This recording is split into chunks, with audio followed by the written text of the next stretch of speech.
Bharat Pakistan cricket match কখনোই just another match নয়। প্রতিবেশী দুটো দেশের মধ্যে যে বৈরিতা, যে তীব্র রাজনৈতিক বিদ্বেষ, এর একটা প্রভাব ক্রিকেট মাঠেও পড়তে বাধ্য। তারপরও মাঝখানের একটা দীর্ঘ সময় আমরা দেখেছি মাঠের ক্রিকেটে অন্তত পক্ষে বন্ধুত্বপূর্ণ, সৌহার্দ্যপূর্ণ অবস্থান দুটো দলের থাকে।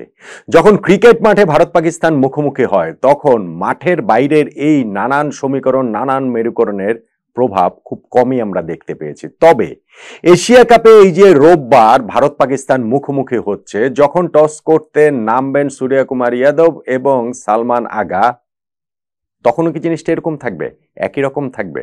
পরিবর্তিত বাস্তবতায় এপ্রিলে পেহেলগামে যেই টেরোরিস্ট অ্যাটাক হয়েছে এবং সেখানে যে ২৬ জন সিভিলিয়ানের মৃত্যু ঘটেছে, তারপর কিন্তু এই প্রথমবারের মতো ক্রিকেট মাঠে ভারত পাকিস্তান মুখোমুখি হচ্ছে। ফলে মাঠেও এর প্রভাব দেখা যায় কিনা, নাকি ক্রিকেটারদের মধ্যে সেই সৌহার্দ্যপূর্ণ সম্পর্কটাই আমরা আসলে দেখতে পাবো, সেটা নিয়ে খুবই কৌতূহল নিয়েই তাকিয়ে থাকতে হচ্ছে। দেখুন, ভারত পাকিস্তানের মধ্যে ক্রিকেটীয় সম্পর্ক বলতে এখন শুধুমাত্র এই বহুজাতিক টুর্নামেন্ট, ধরেন এই দুইটা দেশ লাস্ট টেস্ট খেলেছে সেই ২০০৭ সালে, এই দুই দেশের হচ্ছে গিয়ে নিজেদের মধ্যে দ্বিপাক্ষিক সিরিজ লাস্ট হয়েছে সেই ২০১৩ সালে। তার মানে এই সর্বশেষ টেস্ট খেলেছে আরো 18 বছর আগে, সর্বশেষ দ্বিপাক্ষিক সিরিজ খেলেছে আরো 12 বছর আগে। তারপরেও ভারত পাকিস্তান যখন মুখোমুখি হয় তখন এক ধরনের উত্তেজনাতে থাকেই। ক্রিকেট বিশ্বের সবচেয়ে বড় ব্লকবাস্টার এই দ্বৈরথ, নিঃসন্দেহে এই ম্যাচটাকে বলা যায় ক্রিকেট মাঠের দুই দলের যে প্রতিদ্বন্দ্বিতার ক্ষেত্রে সেইটাকে অবশ্য বলার কোনো উপায় নেই, কারণ এইখানে সাম্প্রতিক সময়ে ভারতের এমন আধিপত্য, এমন প্রবল আধিপত্য যে পাকিস্তান তাদের সঙ্গে কোনোভাবেই পেরে উঠছে না। ধরেন সর্বশেষ 10 বার যে মুখোমুখি হয়েছে এই দল দুটি, মানে টেস্টে তো আর হচ্ছেই না, সে 2007 বল, ওয়ানডে এবং টি-20তে, এবং যেটা বললাম যে ধরেন চ্যাম্পিয়ন্স ট্রফি, বিশ্বকাপ, এশিয়া কাপ, এই জাতীয় টি-20 ওয়ার্ল্ড কাপ, এই জাতীয় টুর্নামেন্টে যে মুখোমুখি হয়, সর্বশেষ 10 বারের মুখোমুখি লড়াইয়ে ভারত 8টা ম্যাচ জিতেছে, পাকিস্তান 2টা। সর্বশেষ 20 বারের মুখোমুখি লড়াইয়ে ভারত 16টা ম্যাচ জিতেছে, পাকিস্তান 4টা। সো ভারতের এইখানে 80% যখন উইন রেশিও ভারতের, তখন কিন্তু এটা মাঠের ক্রিকেটটা যে তুমুল প্রতিদ্বন্দ্বিতাপূর্ণ হচ্ছে তেমনটা বলার উপায় নেই। তবে মাঠের বাইরে যেটাই থাকুক না কেন, ওইটার মানে প্রভাবটা মাঠে আসলে দেখা যায়নি। ক্রিকেটারদের পরস্পরের প্রতি খুবই শ্রদ্ধাশীল দেখা গিয়েছে, সেটা প্রেস কনফারেন্সে বলুন, সেইটা হচ্ছে গিয়ে মাঠের ক্রিকেটে যখন একজন আরেকজনের সঙ্গে কথা বলছেন ম্যাচের আগে, ম্যাচের পরে, সেইটা আমরা ধরেন আগের কথা বলছি কেন, এই নিকট অতীতেও যদি বলি, বিরাট কোহলি, রোহিত শর্মা, বাবর আজম, মোহাম্মদ রিজওয়ান, তাদের কথাবার্তায়, বডি ল্যাঙ্গুয়েজে, সব সময় প্রেস কনফারেন্সে ওই পরস্পরের প্রতি শ্রদ্ধার জায়গাটাই কিন্তু ফুটে উঠেছে। কিন্তু পেহেলগামের এই অ্যাটাকের পর যখন এই দুইটা দল পরস্পরের মুখোমুখি হচ্ছে, তখনও কি ভারত পাকিস্তানের ক্রিকেটারদের ওই রকমই দেখা যাবে? দেখুন, এই পেহেলগাম অ্যাটাকটাতে পর্যটক প্লেস কাশ্মীরে, সেইখানটাতে এপ্রিলের 22 তারিখে আক্রমণে 26 জন মানুষ মারা গিয়েছেন এবং সেইখানটাতে ভারত দায়ী করেছিল পাকিস্তানকে। পাকিস্তান দায় অস্বীকার করেছে বটে, তবে এর প্রেক্ষাপটে দুই দেশের মধ্যে একটা যুদ্ধাবস্থা তৈরি হয়ে গেছে, মানে যুদ্ধই ইনফ্যাক্ট শুরু হয়ে গিয়েছিল। তারপরও যে তাদের শুভবুদ্ধির উদয় হয়েছে দুই দেশের মধ্যে, যে সেইটা খুব দীর্ঘস্থায়ী কোনো কিছু হয়নি। কিন্তু তারপরেও যখন এই দুইটা দেশ ক্রিকেট মাঠে মুখোমুখি হবে কিনা, স্পেশালি ভারতের দিক থেকে কিন্তু অনেক রকম রিজার্ভেশনের জায়গা তৈরি হয়েছে।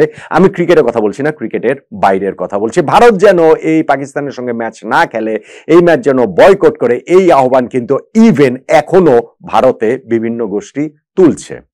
তবে ভারত এই জায়গাটাতে তাদের ক্রিকেট বোর্ডের তো আর কিছু করার নেই, এটা তো আসলে সরকারের নির্দেশনা, এবং সরকারের যেই নির্দেশনা সেটা হচ্ছে গিয়ে যে দ্বিপাক্ষিক সিরিজে পাকিস্তানের সঙ্গে তারা খেলবে না, তবে বহুজাতিক সিরিজে বা এইরকম টুর্নামেন্ট গুলাতে, এশিয়া কাপ, ওয়ার্ল্ড কাপ, সেই সব জায়গাতে তারা পাকিস্তানের সঙ্গে খেলবে। খেলতে তাদের এই জায়গাটাতে কোনো আপত্তি নেই। অবভিয়াসলি সেটা পাকিস্তানে গিয়ে তো আর খেলবে না, নিরপেক্ষ ভেন্যুতেই খেলবে। এই যে ধরেন এইবারের এশিয়া কাপের হোস্টটা হচ্ছে গিয়ে ভারত, কিন্তু পাকিস্তান যেহেতু ভারতে যাবে না, সেই জন্য এই টুর্নামেন্টটা আয়োজন করা হচ্ছে গিয়ে এই সংযুক্ত আরব আমিরাতের মাটিতে।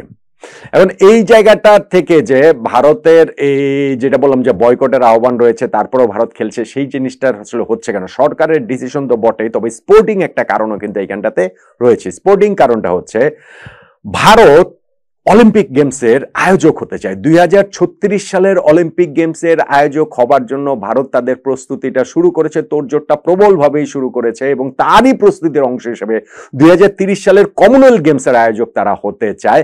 এখন এরকম মাল্টিনেশন যখন এরকম এত বড় ইভেন্টের আয়োজন তারা করবে, অলিম্পিক তো হচ্ছে গিয়ে সবচেয়ে বড় আয়োজন স্পোর্টিং ক্ষেত্রে, সেইখানটাতে যদি পাকিস্তানের সঙ্গে সব ধরনের স্পোর্টিং সম্পর্ক তারা কাট অফ করে, সেই ক্ষেত্রে কমনওয়েলথের আয়োজক কিংবা অলিম্পিকের আয়োজক হওয়ার পথে একটা বড় প্রতিবন্ধকতা তৈরি হতে পারে। এই জন্যই অনেকে বলছেন যে ভারত দেশের ভেতরে নানান গোষ্ঠীর চাপ থাকা সত্ত্বেও যে ক্রিকেটে পাকিস্তানের সাথে সম্পর্কটা পুরোপুরি কাট অফ করেনি। যদিও ওয়ার্ল্ড ক্রিকেটের বিবেচনা করলে, আমি তো স্পোর্টিং কথা বললাম, তার বাইরে আইসিসিতে প্রভাব, ওয়ার্ল্ড ক্রিকেটের প্রভাব, সবকিছু মিলিয়ে ভারত এখন আনপ্যারালাল অবস্থায় রয়েছে। তারা পাকিস্তানের সাথে সম্পর্কটা কাট অফ করতেই পারত, কিন্তু ওই জিনিসটা মাথায় রেখে যে মাল্টিনেশন যে তারা যে আয়োজন করতে চাচ্ছে কমনওয়েলথ গেমসের এবং স্পেশালি অলিম্পিক গেমস, সেই কারণেই তারা ওই রকম কঠোর পথে হাঁটছে না। ইন্টারেস্টিং যেই জিনিসটা সেটা হচ্ছে গিয়ে মাঠের ক্রিকেটটাতে এই উত্তাপটা কি আসলে থাকবে কিনা। দেখুন, ক্রিকেটাররা তো শেষ পর্যন্ত গিয়ে মানুষই, তাদেরও তো আত্মীয় স্বজন রয়েছে, তাদেরও বন্ধু বান্ধব রয়েছে, তারাও জানেন যে চারপাশে কি হচ্ছে না হচ্ছে। পেহেলগামের সেই অ্যাটাককে কেন্দ্র করে দুই দেশের মধ্যে যে যুদ্ধ বেঁধে গিয়েছিল, সেইটার বাইরে তো এখন মনে করেন যে এই সূর্যকুমার যাদব, শুভমান গিল, জাসপ্রীত বুমরা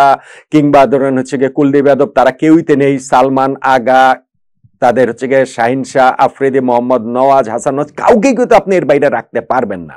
ফলে ওই পেহেলগাম অ্যাটাক, তাকে কেন্দ্র করে দুই দেশের যে যুদ্ধ পরিস্থিতি, যুদ্ধই যে আসলে বেঁধে গিয়েছিল, সেইটা আসলে মাঠের ক্রিকেটে কতটা চলে আসে, সেইটা ক্রিকেটীয় আগ্রাসন ছাড়িয়ে এই রাজনৈতিক আগ্রাসনটা আসলে ক্রিকেটারদের মধ্যে চলে আসে কিনা, সেইটা আসলে খুবই কৌতূহলোদ্দীপক একটা ব্যাপার হবে। তবে ডেফিনেটলি ক্রিকেট প্রেমী হিসেবে ক্রিকেট প্রেমীরা সেটা চাইবেন যে রাজনীতিকে মাঠের বাইরে রেখে, যেহেতু এই দুইটা দল এখন এশিয়া কাপে পরস্পরের মুখোমুখি হচ্ছে, সেইখানটাতে এমন কোনো ইনসিডেন্ট যেন না ঘটে যেটা শেষ পর্যন্ত গিয়ে ভারত পাকিস্তানের এই ক্রিকেট সম্পর্ক, আমাদের এই এশিয়ার দেশগুলোর এই ক্রিকেট সম্পর্কের ক্ষেত্রে বড় কোনো প্রতিবন্ধকতার জায়গা তৈরি করে।